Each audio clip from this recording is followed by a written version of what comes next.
اسماعیل علیہ السلام جب 11 سال کی عمر میں پہنچتے ہیں تو اللہ پاک کی جانب سے ذبح کا حکم آیا.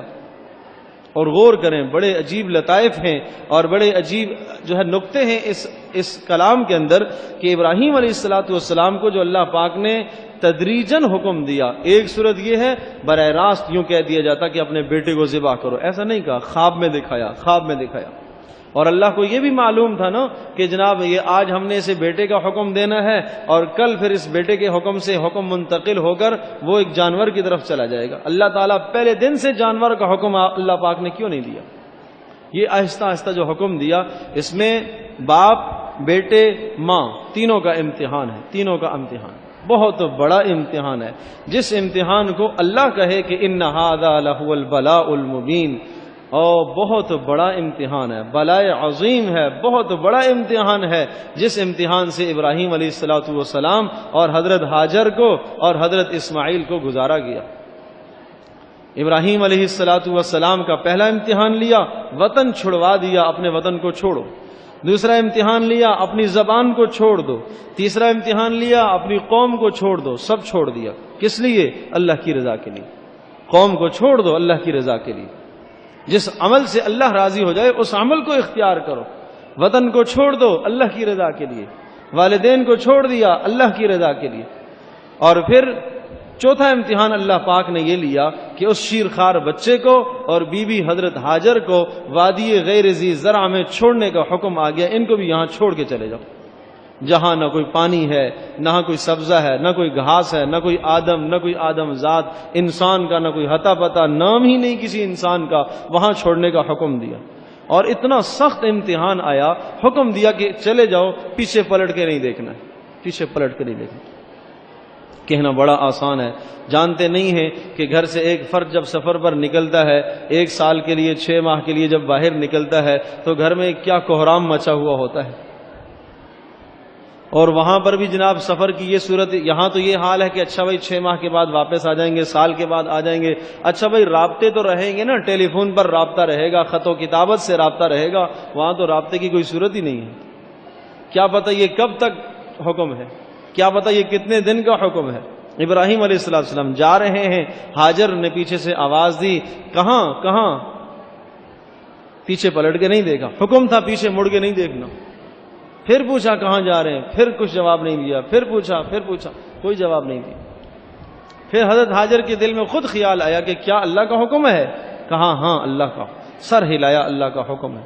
بس پھر اس ہاجر کی استقامت دیکھیے. ظاہر سی بات ہے وہ بھی ایک نبی کی بیوی ہے اور نبی کی ماں ہے اور نبی کے گھر میں پرورش پانے والی ہے.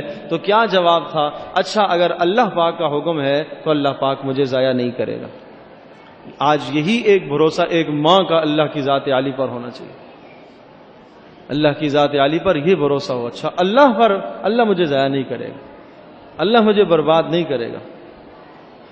عقیدے کی آج بڑی کمزوری ہے. حضرت ابراہیم علیہ السلام، حضرت اسماعیل علیہ السلام کی یاد ہر سال جو منائی جاتی ہے اور ہر سال قربانیاں کیوں آتی ہیں؟ تاکہ ایک ماں وہ عقیدہ اپنے اندر پیدا کرے، ایک بیٹا اپنے اندر وہ عقیدہ پیدا کرے، ایک باپ اپنے اندر وہ عقیدہ پیدا کرے کہ ابراہیم علیہ السلام کو حکم آیا سب کچھ چھوڑنے کا.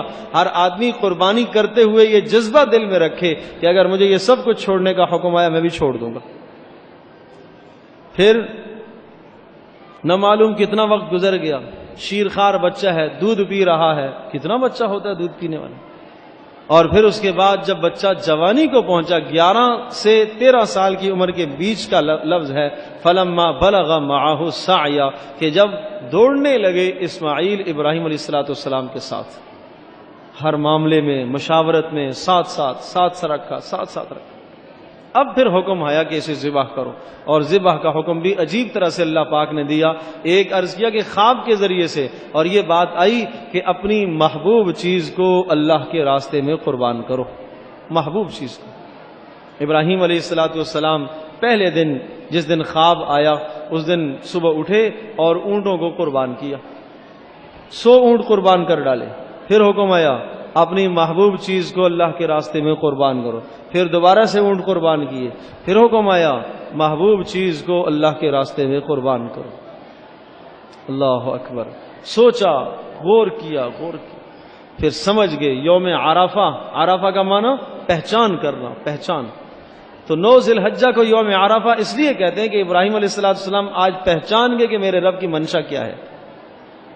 9 ذی الحجہ کو یہ پہچان ہو گئی کہ میرے رب کی منشا یہ ہے کہ میں اپنے بیٹے کو قربان کروں. فوراً بیٹے سے پوچھا انی ارا فی المنام انی اذبحک فانظر ماذا ترى، مجھے یہ خیال ہوا اور میں یہ دیکھ رہا ہوں خواب میں کہ میں آپ کو ذبح کر رہا ہوں، آپ کی کیا رائے ہے؟ یہ مفسرین نے لکھا ہے کہ ابراہیم علیہ السلام کا یہ کہنا کہ فانظر ماذا ترى، آپ کی کیا رائے ہے، یہ اس لیے نہیں تھا کہ اگر بیٹے نے کہا کہ نہیں ابا جان نہیں ہرگز نہیں، تو ابراہیم علیہ السلام چھوڑ دیتے. نہیں، ابا جان یہ چاہتے تھے کہ میرا بیٹا بھی ثواب میں مکمل طور پر شریک ہو، اور رضامندی کے ساتھ وہ بھی جب کہے گا کہ اے ابا جان آپ یہ حکم پورا کیجئے، تو اللہ پاک بھی اس کو بے انتہا اجر عطا فرمائے. ثواب میں شریک کرنا مقصد تھا. وہ بیٹا بھی اسماعیل جیسا انہار بیٹا، اور آپ تصور کریں کہ حضرت اسماعیل علیہ السلام کی انہاری اور ہوشیاری کا یہ حال کہ حضرت اسماعیل علیہ السلام کے اندر سے اور حضرت اسماعیل علیہ السلام کی نسل سے حضرت محمد صلی اللہ علیہ وسلم نے آگے چل کے پیدا ہونا ہے. تو وہ کتنا ہونہار بچہ ہوگا جو حضرت محمد صلی اللہ علیہ وسلم کے جد امجد ہیں، حضرت محمد صلی اللہ علیہ وسلم کے والد ہیں. اس لیے آپ علیہ السلام نے ارشاد فرمایا انا ابن الذبیحتین، میں 2 ذبیحہ کا بیٹا ہوں. ذبیح اسماعیل بھی ذبیح ہیں اور میرے باپ عبداللہ بھی ذبیح ہیں. اسماعیل علیہ السلام کا ذبیح ہونا تو یہ واضح ہے، عبداللہ کا ذبیح ہونا بھی ایک عجیب واقعہ ہے، ایک بڑے واقعے اور قصے کی طرف اشارہ ہے. وہ اس طرح سے کہ آپ علیہ السلام کے دادا عبد المطلب نے ایک مرتبہ نظر مانی، اور وہ نظر مانی کہ اب اگر میرا بیٹا ہوا تو اس کو میں ذبح کروں گا، اللہ کے نام ذبح کروں گا. اللہ پاک نے بیٹا دے دیا، عبداللہ پیدا ہو گئے. اب اس نظر کو پورا کرنے کی جب بات آئی تو بہنیں آڑے میں آ گئی، رکاوٹ میں آ گئی. نبی پاک صلی اللہ علیہ وسلم کی پھوپھیاں کہ ہم بھائی کو کیسے ذبح ہونے دیں گے؟ نہیں. اچھا کیا جائے؟ کہا کہ کسی سے مسئلہ پوچھا جائے. اس وقت انجیل کے ایک بہت بڑے عالم تھے، ایک راہب تھے، اس کے پاس چلے گئے. کہا وہاں جا کے مسئلہ پوچھ کے آتے ہیں. چنانچہ بات دریافت کی تو اس نے کہا کہ آپ ایسا کرو کہ 100 اونٹ قربان کر دو تو یہ بیٹے کی طرف سے قربانی ہو جائے گی. چونکہ ایک انسان کی دیت جو ہے وہ 100 اونٹ شریعت نے مقرر کی ہے کہ اگر کوئی آدمی کسی کو ناحق قتل کر دیتا ہے تو قاتل کے ذمے جو ہے وہ 100 اونٹ کی دیت ہے کہ اس کے جرمانہ دینا پڑے گا کہ مقتول کے ورثاء کو وہ 100 اونٹ دیت دے گا. تو انہوں نے یہ بتایا کہ اس کا حل یہ ہے کہ قسم سے بری ہونے کے لیے ضروری ہے کہ آپ 100 اونٹ ذبح کریں. تو اسی طرف رسول پاک صلی اللہ علیہ وسلم نے اشارہ کیا کہ میں انا ابن الذبیحتین، کہ میرے والدین میں 2 جو ہے وہ دونوں کے دونوں ذبیح ہیں، اسماعیل اور عبداللہ دونوں کے دونوں ذبیح ہیں. اللہ اکبر. تو پھر عرض یہ کر رہا تھا کہ اس قدر رضامندی کے ساتھ حضرت اسماعیل علیہ السلام نے جواب دیا یا ابتی افعل ما تؤمر. اور یہ یا ابتی کے لفظ کے اندر بڑا عجیب جملہ ہے. یا ابتی انتہائی محبت بھرا لہجہ ہے، اے میرے پیارے ابا جان. یہ نہیں کہ اب تو ابا کے ہاتھ میں چھری آ گئی اور یہ تو میرا دشمن بن گیا، اس نے تو مجھے کاٹنا ہے. نہیں، اے میرے پیارے ابا جان، افعل ما تؤمر، جس چیز کا آپ کو حکم دیا گیا آپ وہ کر لیجیے. ستجدنی انشاءاللہ من الصابرین، اللہ نے چاہا تو آپ مجھے صبر کرنے والوں میں سے پائیں گے. یہ نہیں کہا کہ میں بڑا صبر کروں گا، نہیں، اگر اللہ نے چاہا تو آپ مجھے صبر کرنے والوں میں سے پائیں گے. اشارہ اس بات کی طرف ہے کہ یہ صبر کوئی میرا کمال نہیں ہے، اللہ پاک کی عطا ہے. اور دوسرا اشارہ اس بات کی طرف ہے کہ صبر کرنے والا اس دنیا میں کوئی اکیلا نہیں ہوں، اور بھی ہیں.